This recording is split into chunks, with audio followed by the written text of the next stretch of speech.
आदरणीय बहन कुमारी मायावती जी से निवेदन पूर्वक आग्रह करते हैं कि आएं और इस जनसभा को संबोधित करने का काम करें। सम्मानित साथियों, गंभीरता से सुनना, गंभीरता से। हुटिंग कोई नहीं करेगा, कोई व्यक्ति हुटिंग नहीं करेगा। बिल्कुल गंभीरता से सुन करके गंभीरता से सरकार बनाने का काम करो। आदरणीय बहन कुमारी मायावती जी।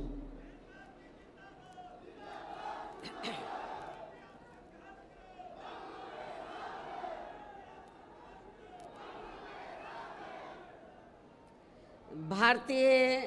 राष्ट्रीय लोकदल के राष्ट्रीय अध्यक्ष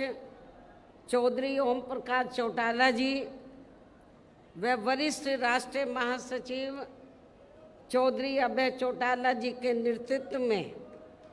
तथा बीएसपी हरियाणा प्रदेश यूनिट आदि के भी अथक प्रयासों से आज माननीय चौधरी देवीलाल जी के जन्मदिन के उपलक्ष्य में सम्मान दिवस के रूप में हो रही इस विशाल महारैली में इकट्ठा हुए भारतीय राष्ट्रीय लोकदल व बहुजन समाज पार्टी के बने इस गठबंधन के सभी छोटे बड़े पदाधिकारी, नेता एवं कार्यकर्तागण, आज आप लोग माननीय चौधरी देवीलाल जी के जन्मदिन को इसे सम्मान दिवस के रूप में मनाने के साथ साथ यहाँ हरियाणा प्रदेश में विधानसभा के लिए हो रहे आम चुनाव में अपने बने इस गठबंधन के उम्मीदवारों के भी समर्थन में हमें सुनने के लिए यहाँ भारी संख्या में इकट्ठा हुए हैं। तो इसके लिए मैं आप सभी लोगों का हार्दिक दिल से आभार प्रकट करती हूँ और जिनको अर्थात गठबंधन के उम्मीदवारों को कामयाब बनाने के लिए भारतीय राष्ट्रीय लोकदल के राष्ट्रीय अध्यक्ष चौधरी ओम प्रकाश चौटाला जी व वरिष्ठ राष्ट्रीय महासचिव चौधरी अभय चौटाला जी और इनके सभी साथीगण तथा बीएसपी के भी नेशनल कोऑर्डिनेटर श्री आकाश आनंद व यहाँ के संयोजक श्री रणधीर बेनीवाल और इनके भी सभी साथीगण पूरे जी जान से लगे और इस गठबंधन को इनेलो के राष्ट्रीय अध्यक्ष चौधरी श्री ओम प्रकाश चौटाला जी का भी पूरा समर्थन व आशीर्वाद प्राप्त है, जो हमारे बीच में यहाँ मौजूद भी हैं। और अब मैं यहाँ आपके हरियाणा प्रदेश में अपने इस गठबंधन की, अपने बने इस गठबंधन की सरकार बनाने के संबंध में कुछ ज़रूरी बातें आप लोगों के सामने रखूं। लेकिन इससे पहले मैं माननीय चौधरी देवीलाल जी के जन्म दिवस पर इनको शत शत नमन व अपने हार्दिक श्रद्धा सुमन अर्पित करने के साथ ही इनकी देश व जन सेवा को भी पूरे तहे दिल से आदर सम्मान करती हूँ। हालांकि इनके बारे में वैसे आप लोगों को ये मालूम है कि ये देश के उप प्रधानमंत्री व हरियाणा प्रदेश के मुख्यमंत्री भी रहे हैं। साथ ही इन्होंने यहाँ के हरियाणा को अलग से राज्य बनाने में भी अपनी काफ़ी सक्रिय व निर्णायक भूमिका निभाई है। किसानों के हित के लिए इन्होंने काफ़ी संघर्ष व आंदोलन भी किया है,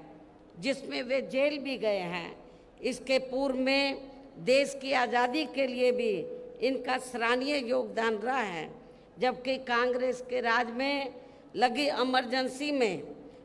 इनको भी जेल में जाना पड़ा है। इसके साथ साथ ये सामाजिक क्षेत्र में व राजनीति में भी काफ़ी सक्रिय रहे हैं। ये अपनी पार्टी भारतीय राष्ट्रीय लोकदल के संस्थापक व राष्ट्रीय अध्यक्ष भी रहे हैं। इस प्रकार से ये सीधे तौर पर देश व आम जनता से जुड़े रहे हैं। ऐसे महान व्यक्तित्व वे अपने समय में खासकर खुद के अपने समाज में तथा किसानों में भी अति लोकप्रिय रहे माननीय चौधरी देवीलाल जी का आज जन्म दिवस है, जिनकी जयंती को सम्मान दिवस के रूप में मनाने व इनके इस कार्यक्रम में मेरे मुख्य अतिथि के रूप में शामिल होने के साथ साथ अपने गठबंधन के सभी छोटे बड़े सम्मानित नेता एवं कार्यकर्तागण आदि भी यहाँ भारी संख्या में पहुँचे हैं। तो उसके लिए मैं खासकर चौधरी ओम प्रकाश चौटाला जी व चौधरी अभय चौटाला जी को तथा इनके परिवार के सभी सदस्यों को व इनके सभी अनुयायियों व समर्थकों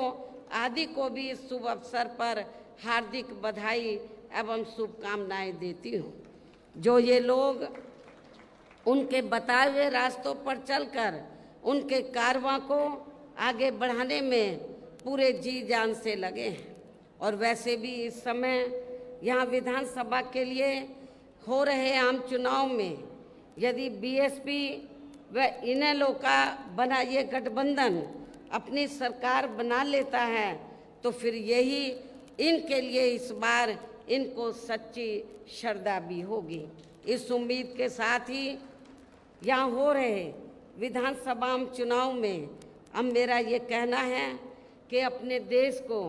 आज़ाद हुए व भारतीय संविधान को भी लागू हुए यहाँ बरसों बीत चुके हैं और इस लंबी अवधि में केंद्र व आपके हरियाणा प्रदेश में भी विभिन्न विरोधी पार्टियों की सरकारें रही हैं। लेकिन दुख की बात यह है कि इस दौरान आपके यहाँ हरियाणा प्रदेश में भी अधिकांश विरोधी पार्टियों की रही सरकारों में सर्व समाज में से दलितों, आदिवासियों, पिछड़े वर्गों, मुस्लिम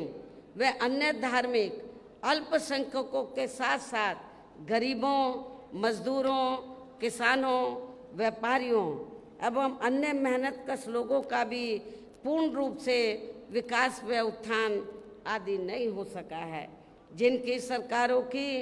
गलत नीतियों एवं गलत कार्य प्रणाली आदि को अब इन्हें और ज़्यादा आजमाने की ज़रूरत नहीं है। और इस मामले में विशेषकर दलितों, आदिवासियों व अन्य पिछड़े वर्गों के लोगों को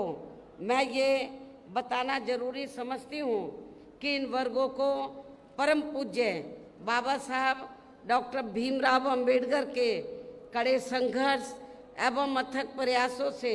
भारतीय संविधान के तहत मिले कानूनी अधिकारों में से खासकर सरकारी नौकरियों में जो आरक्षण की सुविधा मिली है तो उसे भी यहाँ शुरू से ही कांग्रेस पार्टी और अब बाद में बीजेपी व इनके गठबंधन दल तथा अन्य पार्टियों की भी रही सरकारों की जातिवादी सोच व मानसिकता के चलते इन्हें अभी तक भी आरक्षण का पूरा लाभ नहीं मिल पा रहा है। इन वर्गों के लोगों को अभी तक भी इन्हें आरक्षण का पूरा लाभ नहीं मिल पा रहा है और अब तो इनके इस आरक्षण को ये पार्टियां मान्य कोर्ट की आड़ में इसे प्रभावहीन बनाने में वे खत्म करने की भी पूरी कोशिश में लगी हुई है। और इसका खास उदाहरण दिनांक 1 अगस्त 2024 को माननीय सुप्रीम कोर्ट का दिया गया निर्णय है, जिस पर कांग्रेस, बीजेपी व इनके सहयोगी दल अभी तक भी अपनी चुप्पी साधे हुए हैं। और इस संदर्भ में यदि केंद्र की भाजपा सरकार की व कांग्रेस की तथा इनके गठबंधन दलों की भी नीति व नियत साफ होती तो फिर ये सरकार माननीय सुप्रीम कोर्ट के आरक्षण को लेकर आए निर्णय में जिसमें कोर्ट ने एससी व एसटी के आरक्षण में वर्गीकरण व क्रीमी लेयर आदि को लागू करने की बात कही है, जो उसे खत्म करने व फिर करने की बात कही है तो उसे खत्म करने व फिर से पूर्व की स्थिति में लाने के लिए विशेष सत्र बुलाकर संवैधानिक संशोधन विधेयक जरूर लाती यदि इनकी नीयत साफ होती, तथा उसे पास भी जरूर करवाती, और इसके लिए पूरा विपक्ष मिलकर सरकार पर दबाव भी जरूर बनाता। और हम भी देखते हैं कि विपक्ष कितना दलितों और आदिवासियों के आरक्षण के साथ है, लेकिन ऐसा करना तो बहुत दूर की बात रही, बल्कि इन्होंने माननीय सुप्रीम कोर्ट के इस आए निर्णय पर कुछ भी खुलकर नहीं बोला है। और इस मामले में केंद्र की भाजपा सरकार व अधिकांश सभी विरोधी पार्टियां अभी तक भी चुप्पी साधे हुए हैं। इतना ही नहीं, बल्कि अब SC/ST आरक्षण में वर्गीकरण व क्रीमी लेयर को भी लागू करने का ये कार्य माननीय सुप्रीम कोर्ट ने राज्य सरकारों के ऊपर ही छोड़ दिया है, जो अब अपने हिसाब से इसका पूरा राजनीतिक फायदा भी उठाएंगे। साथ ही इसकी आड़ में इन वर्गों को बांटकर इन्हें आपस में भी लड़ाएंगी। अर्थात अब ये पार्टियां फूट डालो व राज करो की नीति का भरपूर फायदा उठाएंगे, जबकि संविधान के मुताबिक किस जाति को SC व ST की सूची में शामिल करना है या नहीं करना है, तो इसका ये अधिकार अभी तक केवल संसद व माननीय राष्ट्रपति जी को ही दिया हुआ था, जिसे 1 अगस्त 2024 को माननीय सुप्रीम कोर्ट के आए निर्णय के जरिए वापस लेकर इसे अब सीधे राज्य सरकारों को ही दे दिया गया है, जिससे अब इन वर्गों के साथ काफ़ी ज्यादती होगी। अर्थात इनका अब ये आरक्षण ना के बराबर ही रह जाएगा। और अब कांग्रेस के श्री राहुल गांधी ने तो विदेश में जाकर इनके सभी आरक्षण को ही आगे वक्त आने पर ख़त्म करने का ही ऐलान कर दिया है। लेकिन जब वो भारत में रहते हैं और ख़ास तौर से भारत में रहते हैं और उनको लगता है कि किसी राज्य में चुनाव हो रहा है, तो फिर इधर आकर वो गिरगिट की तरह रंग बदल लेते हैं और क्या बोलते हैं इधर आकर कि हम आरक्षण के पक्ष में हैं। बाहर जाकर वो बोलते हैं हम आरक्षण को ख़त्म करना चाहते हैं इंडिया में SC/ST के, और इधर आकर बोलते हैं कि हम आरक्षण के पक्ष में हैं। आप इसको कांग्रेस की क्या नीति समझेंगे? ये कांग्रेस की दोहरी नीति है, ये स्पष्ट नीति नहीं है। ये भी आप लोगों को समझना चाहिए। तो ऐसी कांग्रेस पार्टी जो SC/ST के आरक्षण के बारे में कहती कुछ है और करती कुछ है, तो आपको इस पार्टी को, जो इस बार हरियाणा में तो विधानसभा का आम चुनाव हो रहा है, इस चुनाव में खास तौर से दलितों को इनको सबक सिखाना बहुत ज़रूरी है। इसलिए इन वर्गों के लोगों को बाबा साहब डॉक्टर भीमराव अंबेडकर द्वारा जो इन्हें आरक्षण का ये संवैधानिक अधिकार मिला है, ये कोई कांग्रेस ने नहीं दिया है। ये परम पूज्य बाबा साहब डॉक्टर अंबेडकर ने SC/ST वर्गों के लोगों को जो आरक्षण की सुविधा दिया है, ये संवैधानिक अधिकार परम पूज्य बाबा साहब डॉक्टर अंबेडकर ने आप लोगों को दिया है। तो इसे बचाने के लिए अब इन सभी विरोधी पार्टियों को यह आपके हरियाणा प्रदेश में हो रहे विधानसभा आम चुनाव में कतई भी अपना वोट नहीं देना है। यदि आप लोगों को इससे बचाना अपने आरक्षण को, तो आप लोगों को कांग्रेस BJP एंड कंपनी के लोगों को कतई भी अपना वोट नहीं देना है, जो अभी तक भी माननीय सुप्रीम कोर्ट के इस आए निर्णय के संदर्भ में कुछ भी खुलकर बोलने के लिए तैयार नहीं है। ऐसी स्थिति में अब इन वर्गों को इस चुनाव में अपने बने इस गठबंधन की सरकार बनाकर इसे लागू होने से तब तक लटकाकर व रोक कर रखना है जब तक केंद्र की सरकार कोर्ट के इस निर्णय को संवैधानिक संशोधन के जरिए खत्म करके इसे पुरानी स्थिति में बहाल नहीं कर देती है। इसको आपको राज्यों में पास नहीं होने देने का, इसको लटका के रखना है सुप्रीम कोर्ट के जजमेंट को, निर्णय को। कब तक? जब तक केंद्र की सरकार कोर्ट के इस निर्णय को संवैधानिक संशोधन के जरिए खत्म करके इसे पुरानी स्थिति में बहाल नहीं कर देती है। और इसके लिए अब आप लोगों को इस चुनाव में या उन सभी विरोधी पार्टियों को सत्ता में आने से जरूर रोकना है जो माननीय सुप्रीम कोर्ट के आए इस निर्णय के पक्ष में है, समर्थन में है। और इनके स्थान पर अब आपको एक तरफा अपना वोट केवल बीएसपी व इनेलो के बने अपने इस गठबंधन को ही देना है,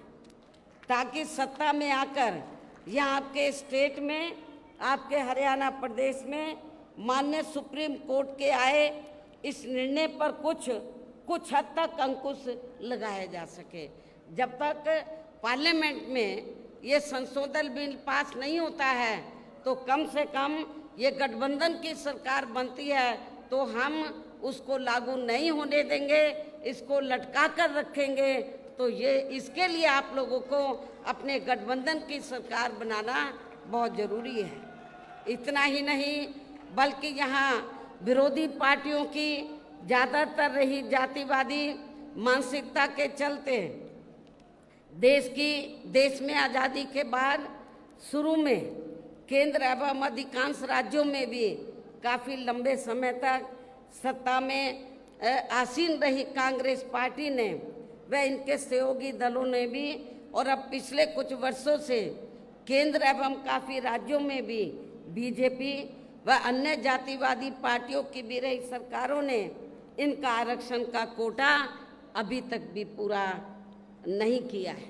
पूरा नहीं भरा है। आपके हरियाणा प्रदेश में भी काफ़ी सीटें खाली पड़ी हुई हैं, जबकि यूपी में जब मेरे नेतृत्व में 4 बार सरकार बनी, मैंने विशेष अभियान चलाकर जो सरकारी नौकरियों में रिजर्वेशन कोटा अधूरा पड़ा था या पूरा नहीं था, उसको मैंने विशेष अभियान चलाकर इसको पूरा कराया था। इसे फिर अंत में अधिकांश, और ये क्यों नहीं भरते हैं कांग्रेस बीजेपी जो अन्य पार्टियां इनका आरक्षण का कोटा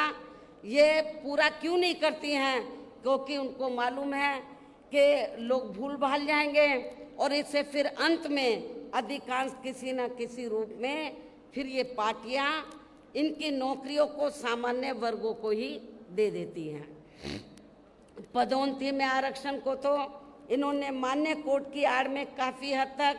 ख़त्म ही कर दिया है, और इस मामले में लगभग यही खराब स्थिति हमें यहाँ के हरियाणा प्रदेश में भी देखने के लिए मिल रही है। इसके साथ ही अब इन वर्गों के लोगों को प्राइवेट सेक्टर में आरक्षण दिए जाने की व्यवस्था किए बिना ही केंद्र व राज्यों में भी ज़्यादातर सरकारी कार्य यहाँ प्राइवेट सेक्टर के जरिए ही देश के अधिकांश बड़े बड़े पूंजीपतियों व धन्ना सेठों को ही दिए जा रहे हैं, जिसके कारण आपके यहाँ हरियाणा प्रदेश सहित पूरे देश में अब इन वर्गों के लोगों को आरक्षण का बहुत कम ही लाभ मिल पा रहा है। और अब इससे पूरे देश में दलितों व आदिवासियों के साथ साथ अन्य पिछड़े वर्गों को भी काफ़ी ज़्यादा नुकसान हो रहा है, जबकि अन्य पिछड़े वर्गों के लोगों को भी ये मालूम होना चाहिए इन्हें मंडल कमीशन की रिपोर्ट के तहत आरक्षण की ये सुविधा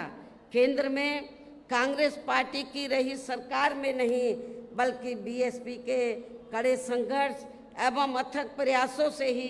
केंद्र में रही श्री बीपी सिंह की सरकार में ही मिली थी, जिसके लिए बीएसपी को काफ़ी संघर्ष करना पड़ा था, जिसका भी अब यहाँ जातिवादी विरोधी पार्टियों की चल रही सरकारें इन्हें पूरा लाभ नहीं दे पा रही हैं। इसके साथ ही श्री बीपी सिंह की सरकार में ही इन वर्गों के मसीहा परम पूज्य बाबा साहब डॉक्टर भीमराव अंबेडकर को भी यहाँ भारत रत्न की उपाधि से सम्मानित किया गया था, जिसके लिए वो हर प्रकार से पात्र भी थे, जो इनको बहुत पहले ही ये सम्मान मिल जाना चाहिए था, जिसके लिए विशेषकर कांग्रेस पार्टी प्रमुख तौर से जिम्मेवार व कसूरवार भी है। इससे इन वर्गों के प्रति इस पार्टी की हीन व जातिवादी मानसिकता साफ झलकती है, जिसने इनके कारवां को आगे बढ़ाने वाले वे हर मामले में समर्पित व्यक्तित्व मान्यवर श्री कांशीराम जी के देहांत होने पर केंद्र में रही इसी कांग्रेस पार्टी की सरकार के चलते हुए एक दिन का भी राष्ट्रीय शोक घोषित नहीं किया गया था। इन वर्गों के मामले में यहाँ मैं ये भी कहना चाहती हूँ, केंद्र द्वारा लोकसभा व विधानसभा चुनाव में महिलाओं को जो 33% आरक्षण देने की बात कही गई है, तो उसमें SC ST व OBC वर्गों की महिलाओं को अलग से कुछ भी आरक्षण नहीं दिया गया है। इसके साथ ही इन वर्गों के लोगों को जुल्म जाति से निजात दिलाने के लिए जो भी नियम व कानून आदि बने हैं, तो उन पर भी केंद्र व अधिकांश राज्यों की सरकारें सही से अमल नहीं कर पा रही हैं, जिससे अब यहाँ खासकर दलितों व आदिवासियों के ऊपर शोषण करने वाले लोगों का, अति पिछड़े वर्गों के लोगों के ऊपर भी शोषण करने वाले लोगों का मनोबल और भी ज़्यादा बढ़ रहा है। और ये सब हमें यहाँ आपके हरियाणा प्रदेश में भी काफ़ी कुछ देखने के लिए मिल रहा है। इसी प्रकार हमें पूरे देश में मुस्लिम व अन्य धार्मिक अल्पसंख्यक समाज के लोगों की भी हालत हर मामले में कोई खास अच्छी नज़र नहीं आती है। इतना ही नहीं बल्कि अपर कास्ट समाज में व जाट समाज में भी खासकर गरीब लोगों की भी आर्थिक स्थिति अभी भी यहाँ आपके प्रदेश सहित पूरे देश में काफ़ी ज़्यादा खराब व दयनीय बनी हुई है। इसके अलावा आपके हरियाणा प्रदेश सहित पूरे देश में सर्व समाज में से विशेषकर यहाँ गरीब, मजदूर, किसान, कर्मचारी, व्यापारी एवं अन्य मेहनतकश लोग भी अपनी विभिन्न समस्याओं को लेकर अभी भी हमें काफ़ी ज़्यादा दुखी ही नज़र आते हैं। और इनमें भी किसान वर्ग तो केंद्र की वर्तमान भाजपा सरकार द्वारा बनाई गई इनकी गलत नीतियों के कारण अब काफ़ी ज़्यादा परेशान व आंदोलित भी रहा है और अभी भी है। लेकिन इन सब की मुख्य वजह हमारी पार्टी केंद्र व आपके हरियाणा प्रदेश में भी यहाँ अब तक की रही अधिकांश विरोधी पार्टियों की रही सरकारों की गरीब व किसान विरोधी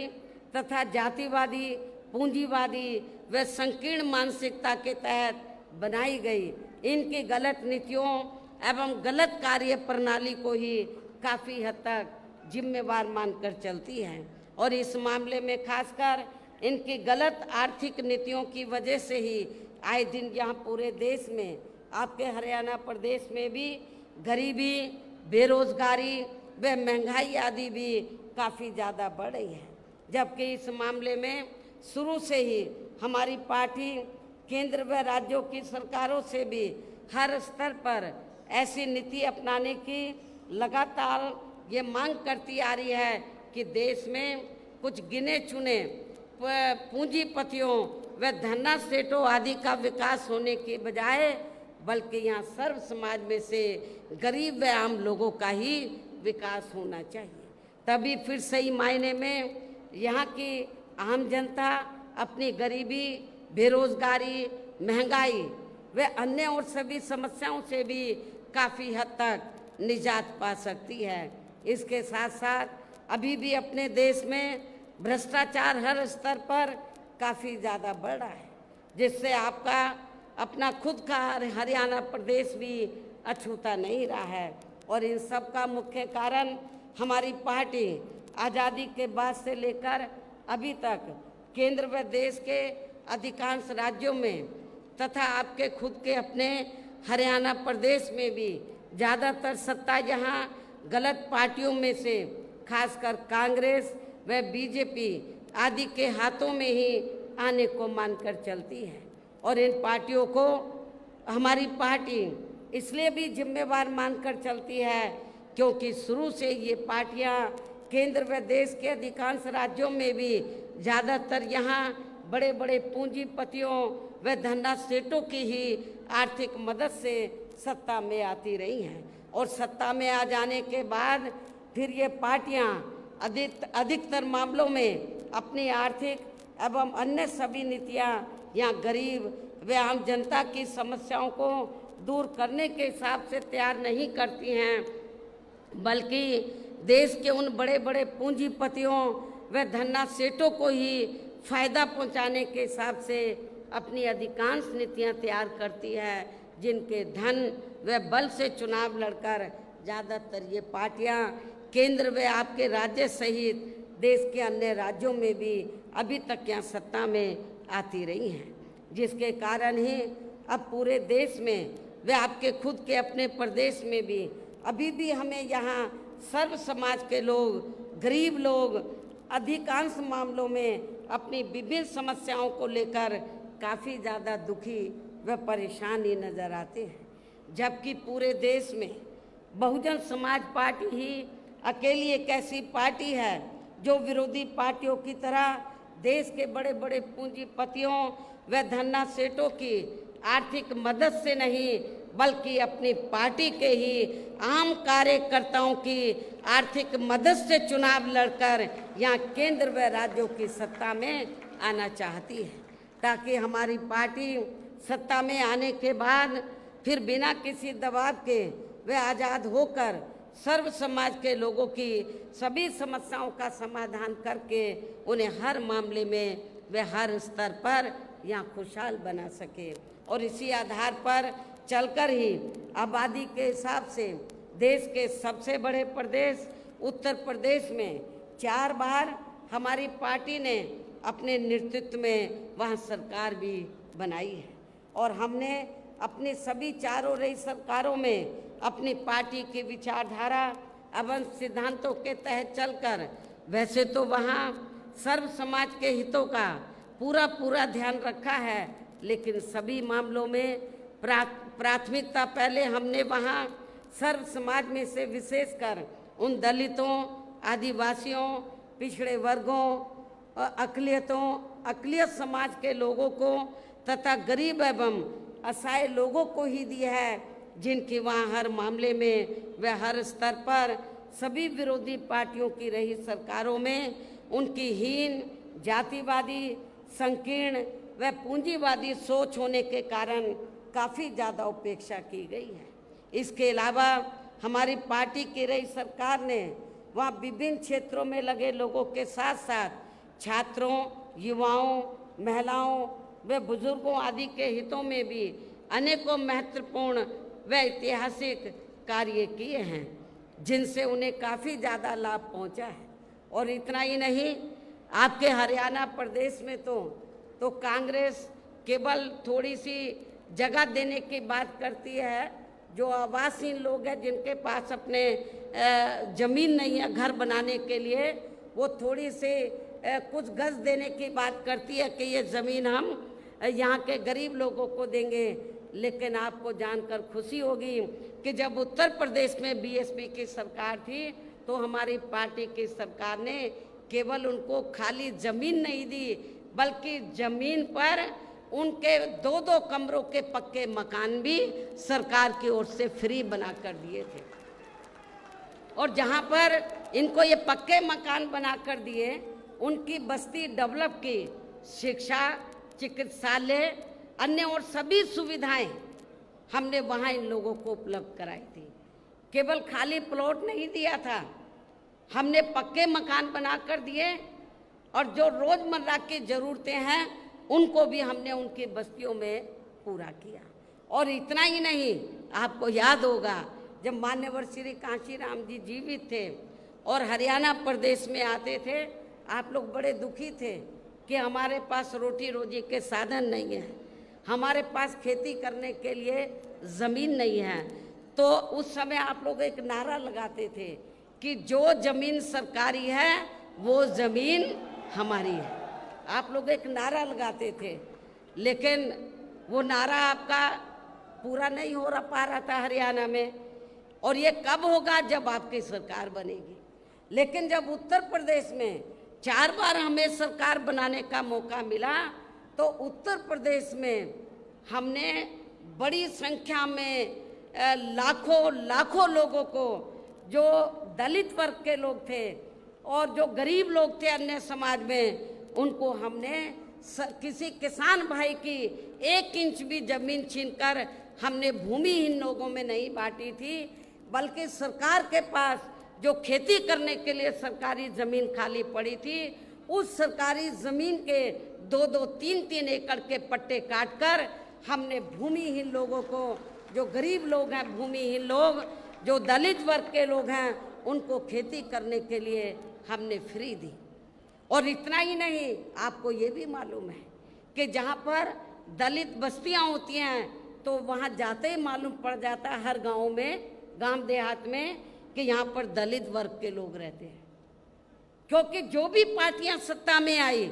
उन्होंने आपकी दलित बस्तियों को विकसित नहीं किया। लेकिन जब हमारी पार्टी की सरकार बनी, हमने डॉक्टर भीमराव अंबेडकर ग्राम विकास योजना के तहत, तो जहाँ पर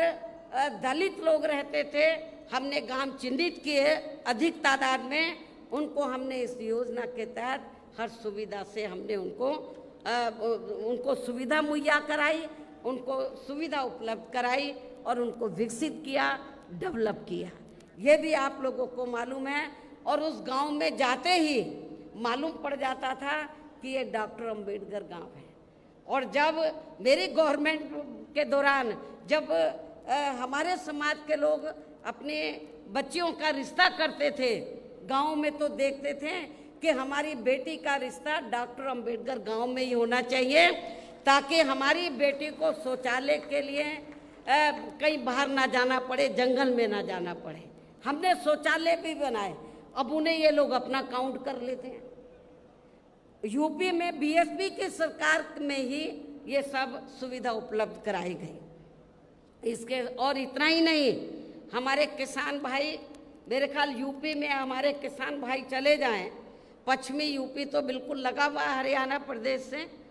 तो यूपी में हमने किसानों को बहुत सुविधाएं दी। आज लोग याद करते हैं, गन्ने का रेट हमने कभी भी आज तक ना हरियाणा में ना यूपी में किसी भी पार्टी की सरकार ने इतना रेट नहीं दिया गन्ने का, जितना हमने गन्ना किसानों को रेट दिया था। किसानों की भी हमने सभी समस्याओं का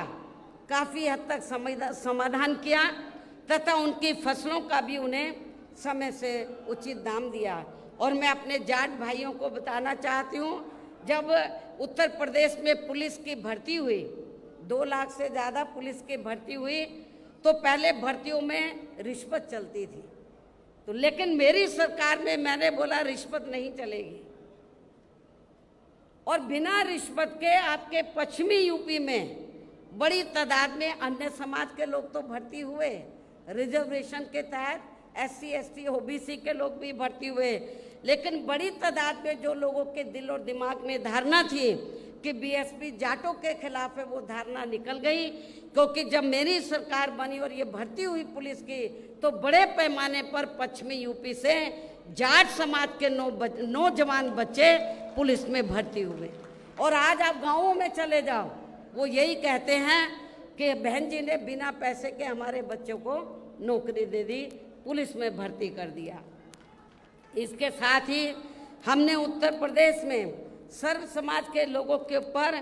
किसी भी प्रकार की कोई जुल्म जाति आदि भी नहीं होने दी है। इतना ही नहीं, बल्कि हमारी पार्टी की रही सरकार ने वहाँ देश में दलित एवं अन्य पिछड़े वर्गों में समय समय पर जन्मे अपने महान संतों, गुरुओं व महापुरुषों में भी खासकर महात्मा ज्योतिराव फूले, छत्रपति शाहू जी महाराज, नारायणा गुरु, बाबा साहब डॉक्टर भीमराव अंबेडकर एवं मान्यवर श्री कांशीराम जी आदि को भी विभिन्न रूपों में पहली बार वहाँ पूरा आदर सम्मान दिया है, जिन्हें विरोधी पार्टियों के लोग अभी तक भी आसानी से पचा नहीं पा रहे हैं। इस प्रकार से उत्तर प्रदेश में हमारी पार्टी ने अपने सभी 4 रहे शासनकाल के दौरान वहाँ हर मामले में व हर स्तर पर सर्व समाज के लोगों को काफ़ी बेहतरीन सरकार दी है। और यदि आप लोग भी यहाँ अपने हरियाणा प्रदेश में गरीबों एवं किसानों तथा आम जनहित के व विशेषकर कमजोर एवं उपेक्षित वर्गों के हितों में ऐसे ही कार्य करना चाहते हैं। इसके साथ ही आपके प्रदेश की जनहित से जुड़ी जो भी यहाँ स्थानीय समस्याएं हैं तो उन्हें भी दूर करना चाहते हैं। तो फिर आप लोगों को भी उत्तर प्रदेश की तरह ही अपने हरियाणा प्रदेश में भी यहाँ अपने बने इस गठबंधन की सर्वजन हिताय व सर्वजन सुखाय की नीतियों पर ही आधारित सरकार बनानी होगी, और जिसके लिए अब आप लोगों को यहाँ अपने हरियाणा प्रदेश में विधानसभा के लिए हो रहे आम चुनाव में अपने गठबंधन का बेहतर रिजल्ट लाना होगा। इसके साथ साथ आप लोगों को वोट पड़ने तक यहाँ की सत्ताधारी पार्टी व अन्य सभी विरोधी पार्टियों के साम दाम दंड भेद आदि हथकंडों से भी जरूर सावधान रहना है। और इस मामले में खासकर आप लोगों को विरोधी पार्टियों के जारी किए गए उनके हवाई व प्रलोभन भरे चुनावी घोषणा पत्रों आदि के बहकावे में भी कतई नहीं आना है, जिन्हें ये पार्टियां सत्ता में आने के बाद अधिकांश अमल में नहीं लाती है, जिस पर से अब जनता का काफ़ी हद तक विश्वास भी उठ गया है। इसलिए हमारी पार्टी किसी भी चुनाव में अपना कोई भी चुनावी घोषणा पत्र आदि जारी नहीं करती है। वैसे भी हमारी पार्टी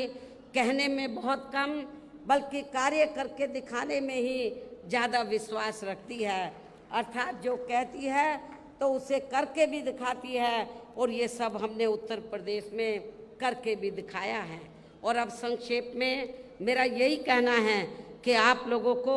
अपने खुद के व अपने हरियाणा प्रदेश के भी हित में यहाँ बीएसपी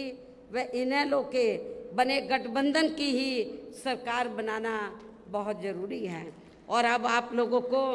अपने इस गठबंधन के ही उम्मीदवारों को ज़्यादा से ज़्यादा कामयाब बनाना है, जिसके लिए बीएसपी के उम्मीदवारों को हाथी चुनाव चिन्ह के सामने वाले बटन को दबा के तथा भारतीय राष्ट्रीय लोक दल के उम्मीदवारों को चश्मा चुनाव चिन्ह के सामने वाले बटन को दबा के इन्हें जरूर जिताना है। और फिर सरकार बनने पर ये भी मैं बताना चाहती हूँ कि फिर सरकार बनने पर गठबंधन की ओर से आपके हरियाणा प्रदेश का मुख्यमंत्री चौधरी अभय चौटाला जी को ही बनाया जाएगा, जिनको मेरे आशीर्वाद के साथ साथ इनके पिता चौधरी ओम प्रकाश चौटाला जी का भी पूरा आशीर्वाद प्राप्त है। वैसे माननीय चौधरी देवीलाल जी का भी हमेशा इन पर आशीर्वाद बना रहा है। इनके साथ साथ गठबंधन की ओर से बीएसपी का एक डिप्टी सीएम दलित वर्ग का, बीएसपी की ओर से एक डिप्टी सीएम दलित वर्ग का तथा दूसरा डिप्टी सीएम अन्य पिछड़ा वर्ग या अपर कास्ट समाज में से ही बनाया जाएगा। ये डिप्टी सीएम कौन होंगे इसका फैसला चुनाव का नतीजा आने के बाद ही लिया जाएगा। इन्हीं जरूरी बातों के साथ ही अब मैं आप सभी लोगों से अपने इस गठबंधन के अधिकांश उम्मीदवारों को ज़्यादा से ज़्यादा उम्मीदवारों को जिताकर अपनी यहाँ सरकार बनाना जरूरी है, इसकी मैं पूरी उम्मीद भी करती हूँ।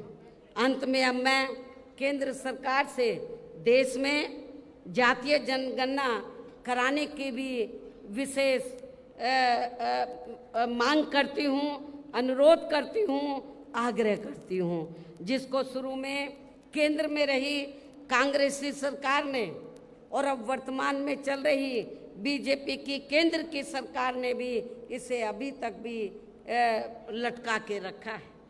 इसे अमल में नहीं लाया है। और अब मैं माननीय चौधरी देवीलाल जी के जन्मदिवस पर, आज उनके जन्मदिवस पर इनको फिर से नमन करने के साथ ही उनके सभी अनुयायियों व समर्थकों आदि को भी पुनः हार्दिक बधाई एवं शुभकामनाएं देते हुए अपनी बात यहीं समाप्त करती हूँ। धन्यवाद। जय भीम व जय भारत।